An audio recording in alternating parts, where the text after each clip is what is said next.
Good morning, students.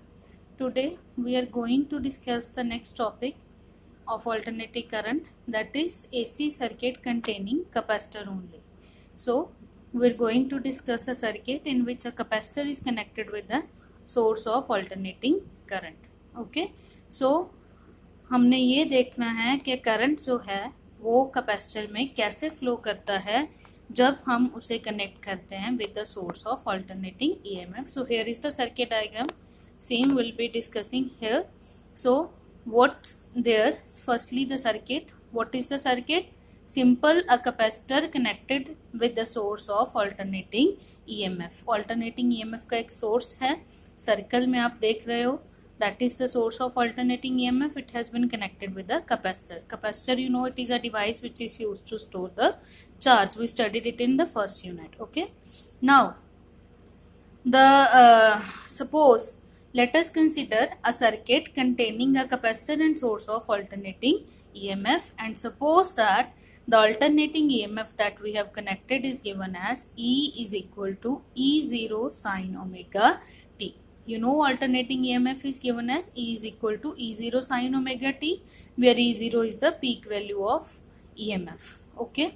Now, when the capacitor will be connected with this source, the capacitor will get charged. So the charge on capacitor at any given instant of time, at any time, the charge on capacitor Q, that is given as, we did it in first unit, Q is equal to CV. So here V is the EMF. So Q is equal to C into E, the charge on capacitor at any given time, and substituting E we get Q is equal to C E0 sine omega t. Now this is charge, and this charge is continuously changing with the time because the applied voltage, applied EMF is changing, alternating in nature. So at any time the current flowing through the circuit, we did current is rate of flow of charge. So I is equal to dq upon dt. We take the derivative of this. C is a constant, E0 is a constant, so they are taken outside. Derivative of sine omega t. So formula is derivative d by dt of sine omega t is omega into cos omega t. Okay. So we get C E naught omega cos omega t. Okay. So we rewrite this term as, we rewrite this term in some other way. C E naught, we got C E naught omega cos omega t. So we write this equation as I is equal to E naught divided by 1 upon C omega cos omega t. Okay, which was the equation number 3. We got equation number 3 as E naught into C into omega cos omega t. So that C omega term which was multiplied by E naught, we write that as E naught upon 1 upon C omega cos omega t. Okay, or writing this whole term as E naught upon 1 upon C omega as I naught, we get I is equal to I naught cos omega t, where I naught is the peak current flowing in the circuit, E naught upon 1 upon C omega. Okay, got it? Equation number 4 में जो E naught upon 1 upon C omega है, हमने उसे I not लिख दिया, तो हमारी equation बन गई I is equal to I naught cos omega T, जो कि एक ऑल्टरनेटिंग करंट की इक्वेशन है. Okay, so we got equation number 5, I naught cos omega T, alternating current की इक्वेशन आ गई, जिसमें आई नॉट की वैल्यू जो है वो है E naught upon 1 upon C omega. लेकिन हमने सेकेंड यूनिट में पढ़ा था कि V is equal to I R, या current is given as voltage upon resistance. Okay, तो अगर हम ये हमारी 6 इक्वेशन है, इसे कंपेयर करें इस इक्वेशन के साथ, तो that means left hand side पे करंट है, ऊपर EMF है, divided by 1 upon C omega. So 1 upon C omega किसके इक्वल है? 1 upon C omega is equal to the resistance. Okay, so 1 upon C omega plays the same role as is placed by the resistance. So 1 upon C omega is what? 1 upon C omega is the resistance. Resistance of what? The resistance of circuit. और circuit में हमारे पास क्या है? सिर्फ और सिर्फ एक capacitor लगा हुआ है. ठीक है, so that means 1 upon c omega is called 1 upon c omega is the resistance of capacitor, और उसे हम नाम देते हैं, हम उसे कहते हैं reactance of the capacitor. Okay, so उसे हम रिप्रेजेंट करते हैं by this symbol XC। You can see in equation number 8 XC is equal to 1 upon c omega। XC is called reactance of the capacitor. Capacitor जो resistance किसी भी circuit में offer करता है उसे हम रिएक्टेंस कहते हैं। I hope this is clear. Okay, इसके साथ ही जो हमारी इक्वेशन ऊपर बनी थी I is equal to I naught cos omega T, so क्योंकि ये रेजिस्टेंस है इसलिए इसके यूनिट जो हैं वो ओम ही रहेंगे XC के। ओके, सो जो हमारी इक्वेशन 4 आई थी I is equal to E naught upon XC cos omega t, हमने उसे I naught cos omega t लिख लिया था। So I is equal to I naught cos omega t, हमारा करंट आ गया था ऊपर, हमने इक्वेशन नंबर 5 लिखी थी ये I is equal to I naught cos omega t. अब यहाँ पे हमें मैथमेटिक्स का एक फॉर्मूला पता है कि cos theta is what, cos theta is sine theta plus 90 degree, sine theta plus pi by 2। So we write this as I is equal to I naught sine of theta, क्या है यहाँ पे omega T, so I naught sine omega T plus pi by 2, where I naught is the peak current through the circuit E naught upon XC। So हमारे पास current आ गया I naught sine omega T plus pi by 2। EMF हम assume करके चले थे कि अगर EMF E naught sine omega T है तो करंट क्या आएगा, current will be I naught sine omega T plus 90 plus pi by 2। So I naught is the peak value of current.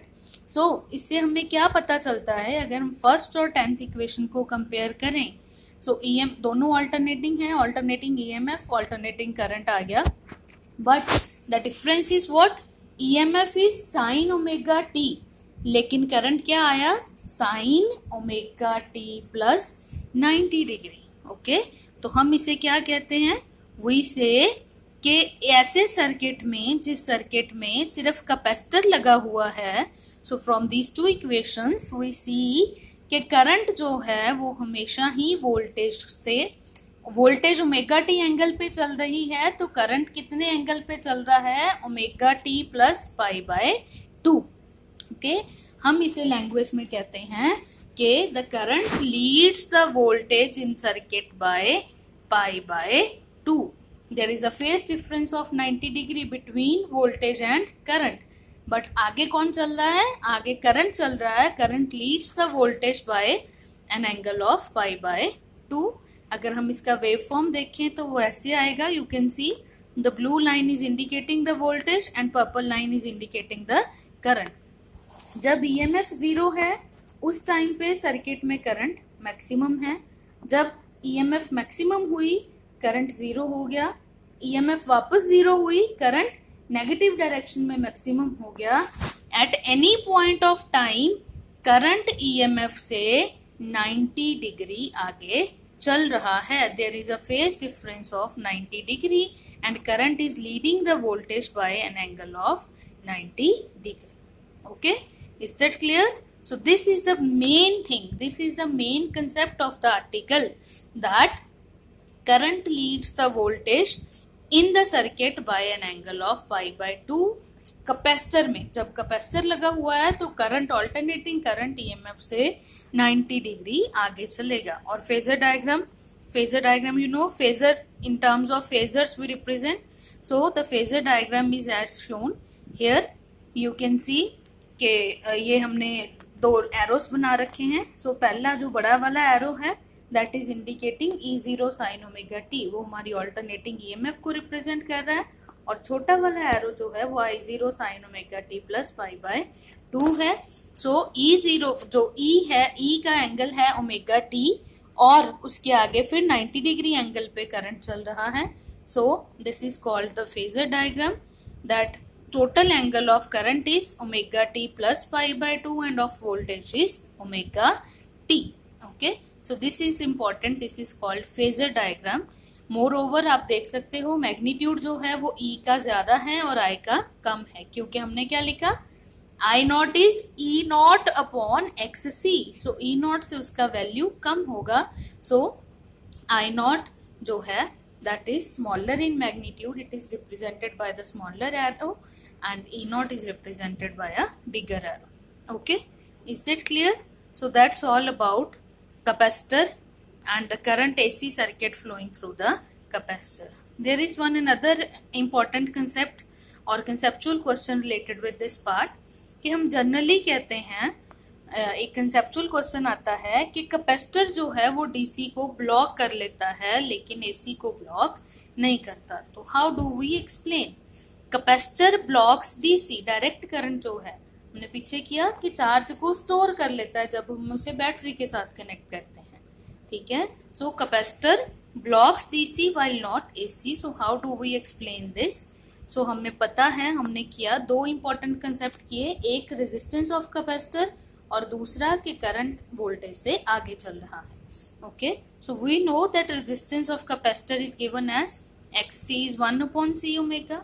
जो डीसी होता है, डायरेक्ट करंट जो हमें battery से मिलता है, उसकी कोई फ्रीक्वेंसी नहीं होती, उसकी एंगुलर फ्रीक्वेंसी 0 होती है क्योंकि वो कांस्टेंट मैग्नीट्यूड का होता है, इसलिए 1/0 XC क्या आ जाएगा?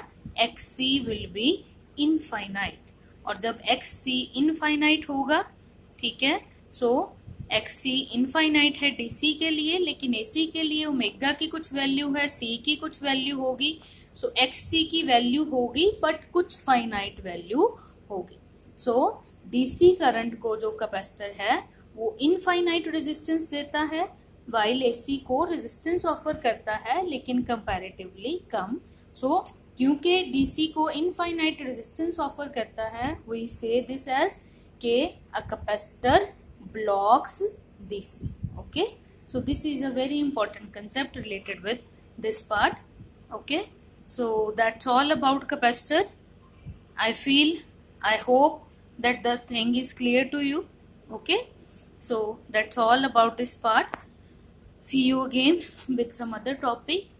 Till then, keep working, keep enjoying, stay safe. Thank you.